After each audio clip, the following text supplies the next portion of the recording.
नमस्कार, स्वागत है आप सभी का। मैं हूं कृतिका और देश का सबसे भरोसेमंद चैनल डीडी न्यूज पर लेकर हाजिर हूं आपका अपना पसंदीदा शो खबरों का सरपंच न्यूज पंच। और इस कार्यक्रम के जरिए हम आप तक हर रोज वो तमाम खबरें पहुंचाते हैं जिन पर रहती है हम सभी की नजर। लेकिन न्यूज पंच में सिर्फ खबर नहीं होती बल्कि होती है खबर की पूरी पड़ताल। और आज जिन प्रमुख खबरों की करेंगे हम बात करेंगे पूरी पड़ताल। सबसे पहले एक नजर उन 3 प्रमुख खबरों पर। तो आज सबसे पहली और प्रमुख खबर दिल्ली से जुड़ी, जहां दवा के डिब्बे में मौत का सामान बिक रहा था। आखिर कैसे ये गैंग का खुलासा हुआ है और कितनी गिरफ्तारियां हुई हैं इस पूरे मामले में, और कौन कौन सी दवाइयां बेची जा रही थी, बताएंगे विस्तार से आपको इस खबर के बारे में। इसके साथ ही जो दूसरी प्रमुख खबर है वो आपको बता दें कि उपराष्ट्रपति चुनाव के लिए अधिसूचना जारी कर दी गई है और आज से नामांकन प्रक्रिया जो है वो भी शुरू हो चुकी है। हालांकि खबरों में कई सारे नाम इस वक्त चल रहे हैं, करेंगे चर्चा अपने संवाददाता से। इसके साथ ही जो तीसरी प्रमुख खबर वो है केरल हाईकोर्ट से जुड़ी हुई, जहां केरल हाईकोर्ट की तरफ से टोल टैक्स पर ब्रेक लगाया गया है। 4 महीने के लिए ब्रेक लगाने का ये निर्देश केरल हाईकोर्ट ने दिया है। लेकिन इस निर्देश के पीछे आखिर क्या प्रमुख वजह है, क्यों टोल टैक्स पर यह ब्रेक लगाया गया, बताएंगे इस खबर के बारे में भी विस्तार से आपको। तो चलिए शुरुआत करते हैं आज के न्यूज पंच की प्रमुख खबर के साथ। जब हम बीमार होते हैं या परिवार का कोई भी सदस्य बीमार होता है तो हम डॉक्टर के पास जाते हैं और डॉक्टर दवाई लिख देते हैं। फिर हम उन दवाओं को खरीद करके खाते हैं और उम्मीद करते हैं कि हमारा स्वास्थ्य ठीक हो जाएगा। पर आप पर उस वक्त क्या गुजरेगी जब आपको यह पता चले कि ब्रांडेड दवा के कवर में मौत है। जी हां, दिल्ली पुलिस की क्राइम ब्रांच ने ऐसे ही नकली लाइफ सेविंग दवाओं का बड़ा रैकेट का पर्दाफाश करते हुए कई लोगों को गिरफ्तार किया है। दरअसल ये पूरा जो गैंग है वो ऑर्गेनाइज्ड तरीके से पूरा काम कर रहा था। फैक्ट्रियों में चूरन और साथ ही चौक से नकली दवाओं का निर्माण किया जाता और फिर असली कंपनी की तरह ही उन्हें पैक कर दिया जाता और सस्ते दामों में मार्केट में उतारा जाता। यहां तक कि इस गैंग ने जान पहचान के मेडिकल स्टोर और साथ ही झूला छाप डॉक्टरों को सप्लाई करने का भी पूरा सिस्टम अपना तैयार किया हुआ था। आखिर कैसे ये गैंग अपना पूरा नकली दवाओं का ये धंधा चला रहा था, बताएंगे आपको, साथ ही करेंगे चर्चा अपने संवाददाता से। लेकिन उससे पहले आपको बताते हैं कि आखिर कैसे दवा के नाम पर बिक रहा था जहर। तो दवा के नाम पर ये जहर बिकता हुआ नजर आया, जहां भारी मात्रा में नकली दवाओं की जो पूरी खेप है वो इस वक्त दिल्ली पुलिस की तरफ से जब्त की गई है। दिल्ली पुलिस की क्राइम ब्रांच ने यह भंडाफोड़ किया, पूरा पर्दाफाश किया है इस गैंग का, और पर्दाफाश करने के साथ ही कई सारी गिरफ्तारियां भी इस पूरे मामले में अभी तक की जा चुकी हैं।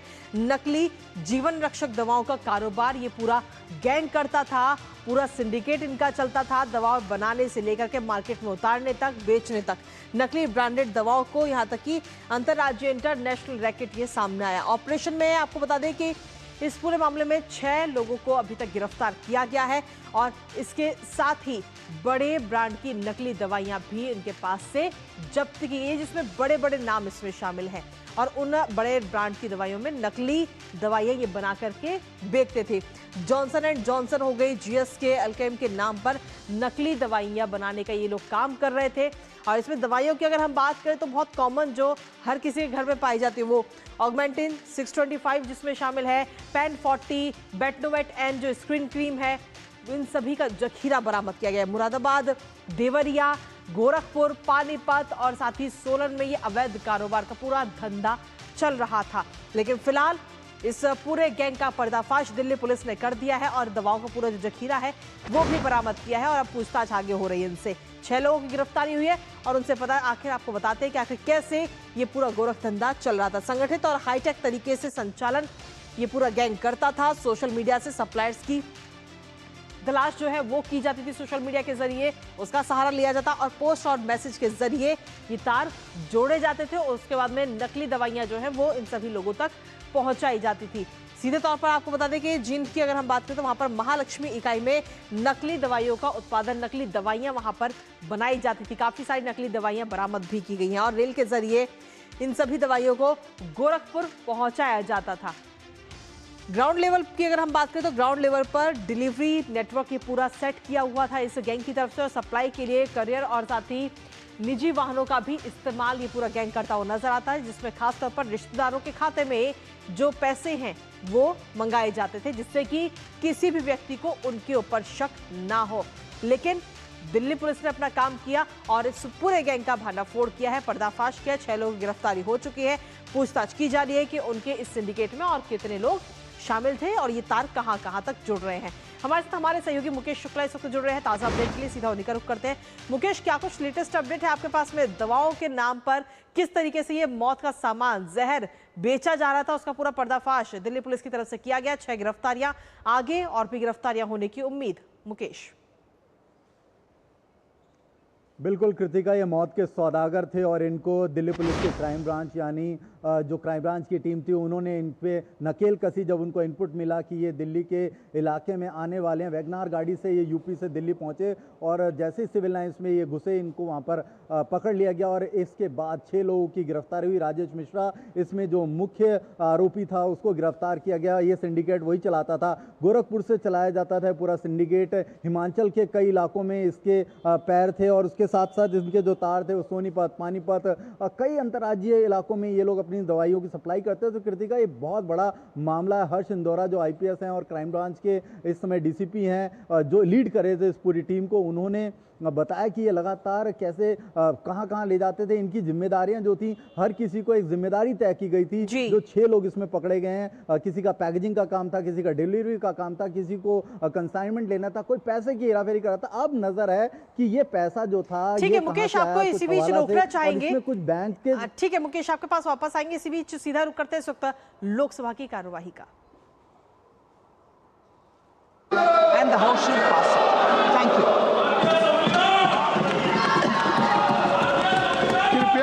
कृपया एक संवैधानिक बाध्यता समझिए।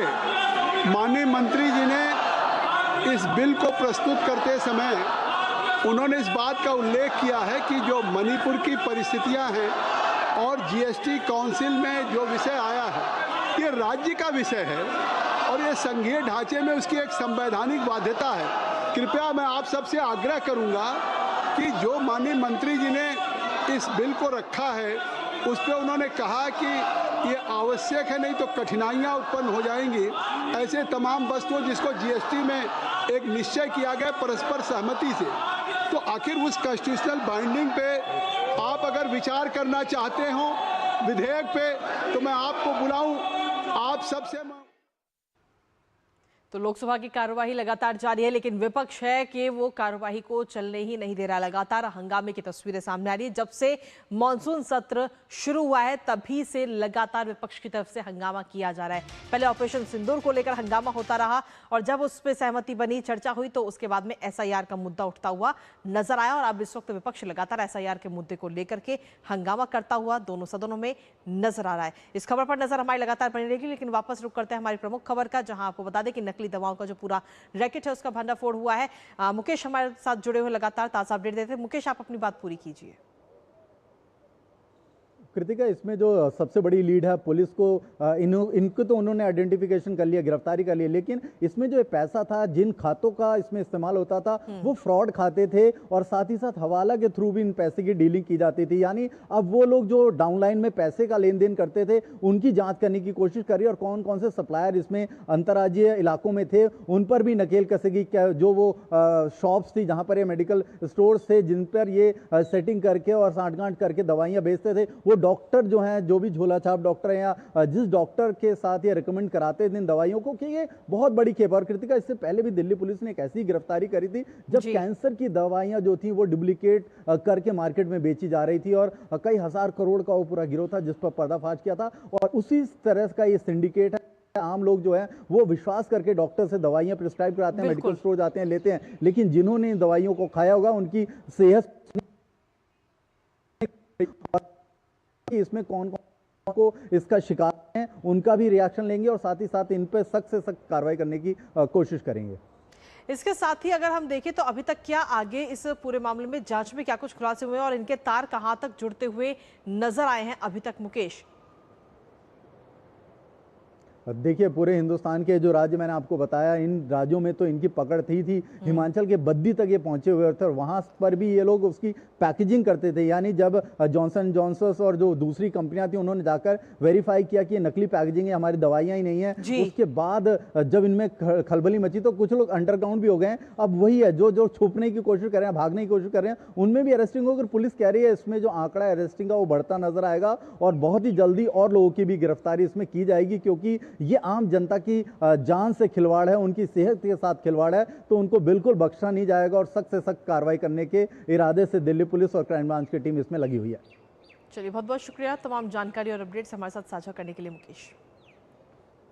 और इसी के साथ चलिए अब अगली महत्वपूर्ण खबर का रुख कर लेते हैं। दरअसल कुछ दिन पहले ही 21 जुलाई को जगदीप धनखड़ ने अपने उपराष्ट्रपति पद से इस्तीफा दे दिया था और तभी से उपराष्ट्रपति का जो ये पद है वो खाली है। लेकिन इसको लेकर के आज अधिसूचना जारी की गई है और इसमें सबसे पहले एक नजर डाल लेते हैं कि आखिर क्या कुछ इसके नियम कहते हैं और कौन कौन इसमें नामांकन कर सकता है। एक नजर उस पर डालते हैं।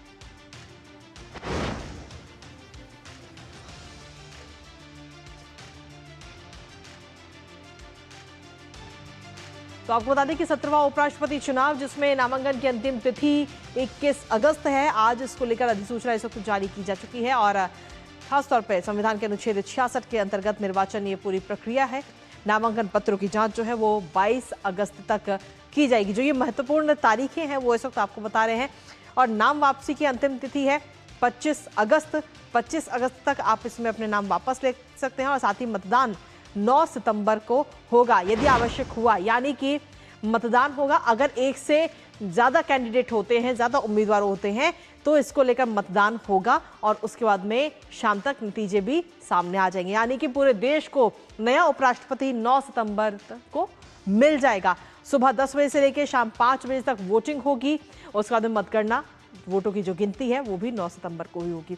लेकिन आखिर उपराष्ट्रपति पद पे उम्मीदवार के तौर पे अगर हम देखें तो कौन कौन इसमें नामांकन कर सकता है, एक नजर उस पर डालते हैं। तो एक नजर उस पर डाल लेते हैं कि आखिर कौन कौन इसमें मतदान कर सकता है। उपराष्ट्रपति बनने के लिए क्या कुछ योग्यता चाहिए, भारत का नागरिक वो होना चाहिए सीधे तौर पर, और इसके साथ ही 35 वर्ष की आयु पूरी हो जानी चाहिए, उसकी 35 वर्ष से ज़्यादा उसकी आयु होनी चाहिए, एक नियम ये भी है इसमें। इसके साथ ही राज्यसभा का सदस्य निर्वाचित होने की पात्रता उसके पास में होनी चाहिए जो व्यक्ति उपराष्ट्रपति पद के लिए नामांकन कर रहा है। इसके अलावा केंद्र और राज्य सरकार के अधीन किसी लाभ के पद पर वो ना हो, वो किसी और अन्य पद पर ना हो, सिर्फ राज्यसभा सांसद हो तो वो अपना नामांकन कर सकता है। हालांकि इसमें देखना होगा कि किसका नाम निकलकर सामने आता है, भारतीय जनता पार्टी की तरफ से, कांग्रेस की तरफ से या किसी भी अन्य राजनीतिक दल की तरफ से। इसके साथ ही निर्वाचक मंडल में कौन कौन है, कौन कौन इसके लिए मतदान करते हैं, एक नजर उस पर भी डाल लेते हैं, जिसमें खासतौर पर हम देखें तो संसद के दोनों सदनों के कुल 788 सदस्य, वर्तमान में जो कि 782 सदस्य हैं वो इसमें शामिल हैं, वो मतदान करेंगे, जिसमें से राज्यसभा के 233 निर्वाचित सदस्य, जिसमें से 5 सीटें अभी खाली हैं, 5 सीटें अभी रिक्त हैं। राज्यसभा के 12 मनोनीत सदस्य जो हैं वो भी इसमें मतदान करेंगे और लोकसभा के 543 सदस्य भी मतदान करते हुए नजर आएंगे। और इसी पर ताज़ा अपडेट ले लेते हैं, हमारे साथ में हमारे सहयोगी ऋषि कुमार इस वक्त जुड़ रहे हैं, सीधा उनका रुख करेंगे। ऋषि, फिलहाल क्या कुछ ताज़ा अपडेट है आपके पास में? अधिसूचना जारी की जा चुकी है, आपसे जानना चाहेंगे कि लोकसभा और राज्यसभा का पूरा नंबर गेम मिला करके कौन सी पार्टी कितने पानी में नजर आती है इस वक्त, नंबर गेम क्या कुछ कहता है ऋषि? देखिए, हम जानते हैं कि उपराष्ट्रपति के चुनाव की जो प्रक्रिया है, आज से एक तरीके से जो नामांकन की जो प्रक्रिया है, क्योंकि नोटिफिकेशन जारी हो चुका है, वो आज से शुरू हो गई है। आज सुबह ही नोटिफिकेशन जारी कर दिया गया और अब से 21 तारीख तक कोई भी व्यक्ति भारत के उपराष्ट्रपति के चुनाव के लिए जो पर्याप्त अर्हताएं हैं उसको रखता है, वो उसके लिए नामांकन कर सकता है जी। इसके लिए हम जानते हैं कि सांसदों का उनका नॉमिनेशन जरूरी होता है और उसमें उनका एक लेटर तैयार होता है जिसमें सांसदों का समर्थन जिसमें दिया जाता है और इसी के आधार पर उनको नॉमिनेशन फाइल करने का अधिकार मिलता है। अब बात करते हैं कि इसमें जिस तरीके से आपने बात की कि संसद में किसकी क्या कितनी ताकत है, किसके पास क्या संख्या बल है, तो जिस तरीके से ट्रेजरी बेंचेस हैं, ठीक है ऋषि, आपको रोकना चाहेंगे, इसी बीच वापस आपका रुख करेंगे, लेकिन सीधा रुख करते हैं इस वक्त लोकसभा की कार्यवाही का।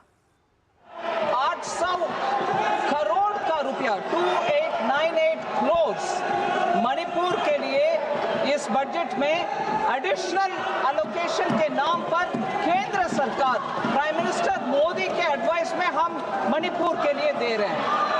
और उसमें 1667 करोड़ उनके कैपिटल एक्सपेंडिचर के लिए जाएगा, जिससे मणिपुर में एसेट क्रिएशन होगा। फिर 1231 करोड़ रेवेन्यू हेड में जा रहा है, उसका 1 मिनट में विवरण देती हूँ, जिससे उसका महत्व हम समझा पाएंगे। Sir, rehabilitation internally displaced persons Manipur में कैंप्स में रह रहे हैं, उनके लिए सपोर्ट करने के लिए, उनके पुनरावास के लिए हमने 523 करोड़ दे रहे हैं। 523 करोड़ इंटरनली डिस्प्लेस्ड पर्सन्स के पुनरावास के लिए।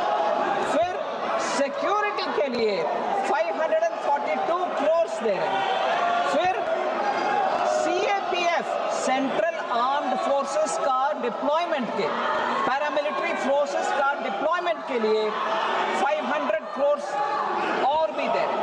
फिर लॉन्ग टर्म पब्लिक फाइनेंस के लिए, ये वेरी वेरी इंपॉर्टेंट है सर। मणिपुर का लॉन्ग स्टैंडिंग लोन्स है हाई इंटरेस्ट पर, वो हाई इंटरेस्ट लोन्स को क्लियर करने के लिए 633 करोड़ मणिपुर के लिए हम दे रहे हैं। प्रीपेमेंट करके वो हाई इंटरेस्ट लोन्स को क्लियर कर रहे हैं। फिर SASकी जो स्पेशल असिस्टेंट स्टेट्स के लिए देते हैं 50 साल के लिए इंटरेस्ट फ्री, जिससे वो स्टेट उनके अपने अपने कैपिटल एक्सपेंडिचर करवा पाएंगे, उसके लिए 700 करोड़ मणिपुर के लिए दे रहे हैं सर। इसीलिए इस बजट में हम रेवेन्यू रसीट्स, बजट का रेवेन्यू रसीट का एस्टिमेट में मैं बोलना चाह रही हूँ 21,439 करोड़ है सर रेवेन्यू रसीट्स।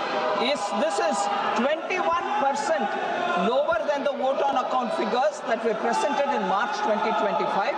फिर भी हम केंद्र सरकार के द्वारा सपोर्ट करके उनको आगे ले चलने के लिए कोशिश कर रहे हैं। इसीलिए मैं आपसे रिक्वेस्ट कर रही हूँ इस बिल को पारित करें।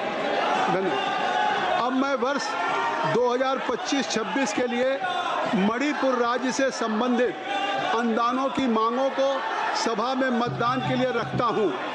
प्रश्न ये है, तो मणिपुर को लेकर पूरी जानकारी देते हुए वित्त मंत्री निर्मला सीतारमण नजर आ रही थी, लेकिन इसी दौरान सीधे तौर पर हम देखें तो विपक्ष की तरफ से हंगामा भी लगातार किया जा रहा था। नजर इस पर रहेगी। हमारे साथ ऋषि, हमारे सहयोगी लगातार बने हुए लेटेस्ट अपडेट के साथ उपराष्ट्रपति के चुनाव को लेकर के। जी ऋषि, आप अपनी बात पूरी कीजिए।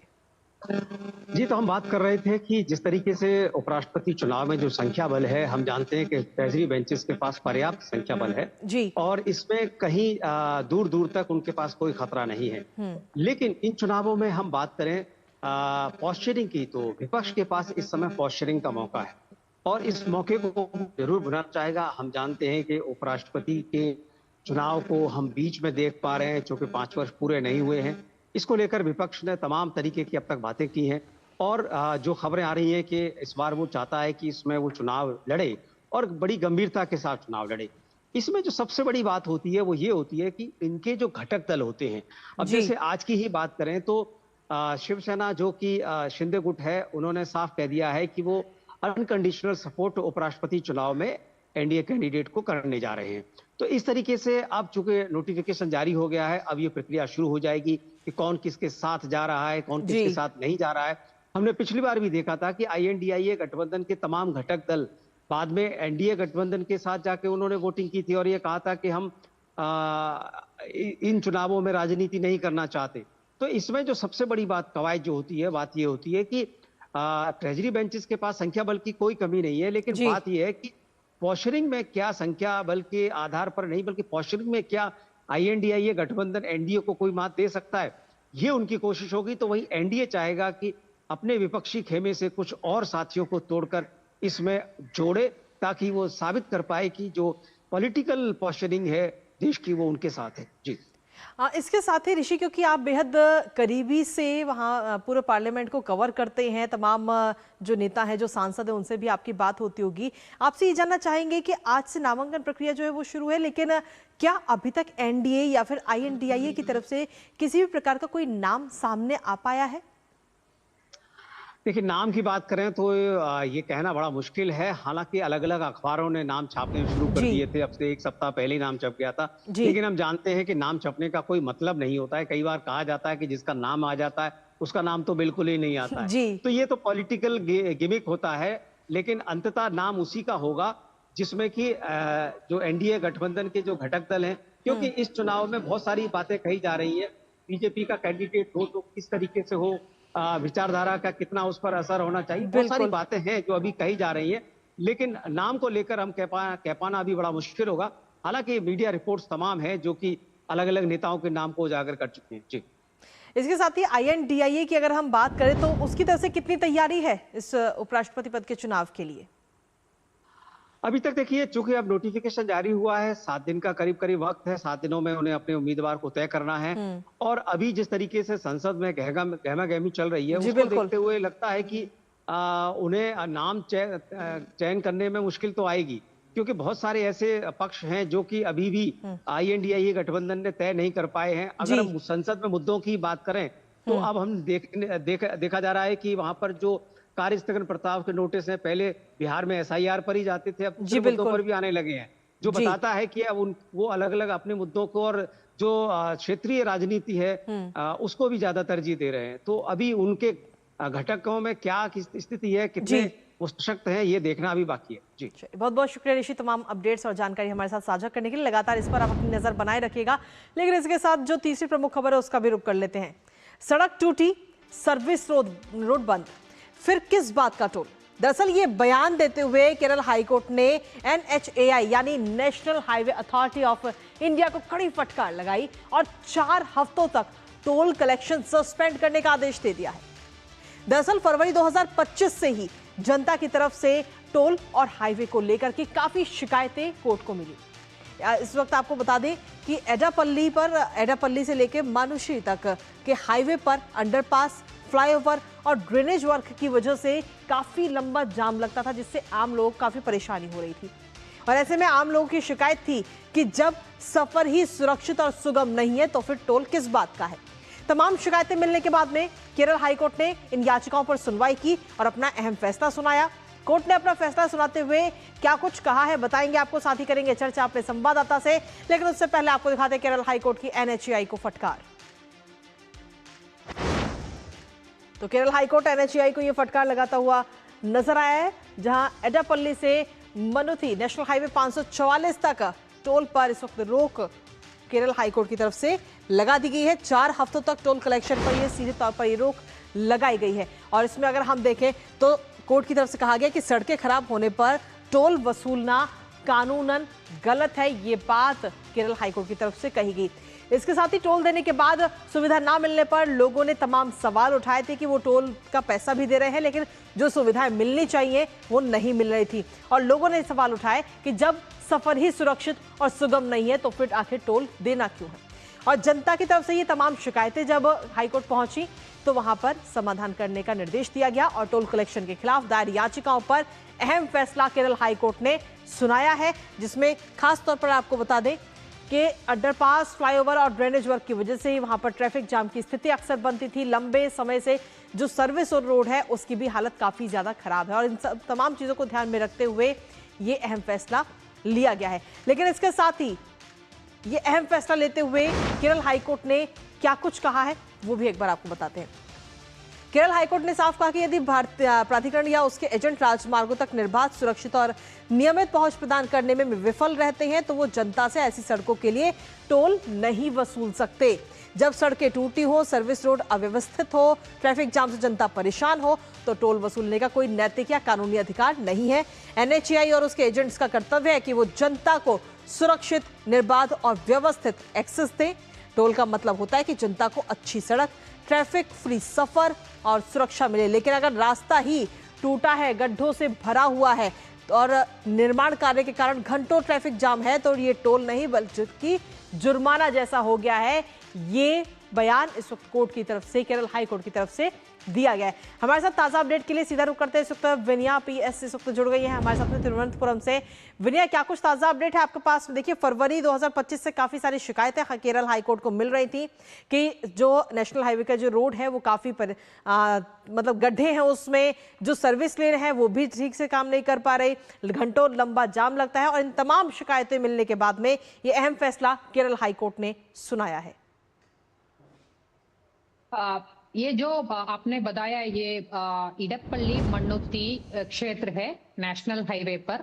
यहाँ बहुत दिन से बहुत देर का ट्रैफिक जाम होते रहते हैं। एक दिन 6 घंटे तक जाम हुआ और जो बच्चे ने निकले थे एग्जाम के लिए, उनको एग्जाम नहीं दे पाया। ऐसे वो लोग वो लाइव फेसबुक में लाइव जाके ये भी दिया था। ये सब केरला हाईकोर्ट के जो जज लोग हैं उनके सामने भी आए हैं।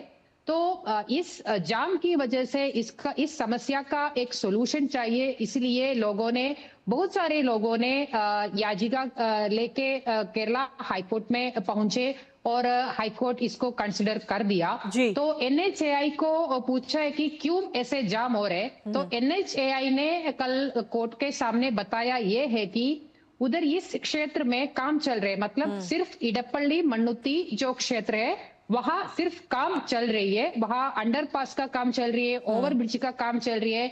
ये काम इसलिए कर रही है क्योंकि वो जो रोड वाइडन करना है और जो ट्रैफिक है, अभी जो ट्रैफिक कंजेशन है उसको कम करना है, इसलिए वो वहां काम चल रही है।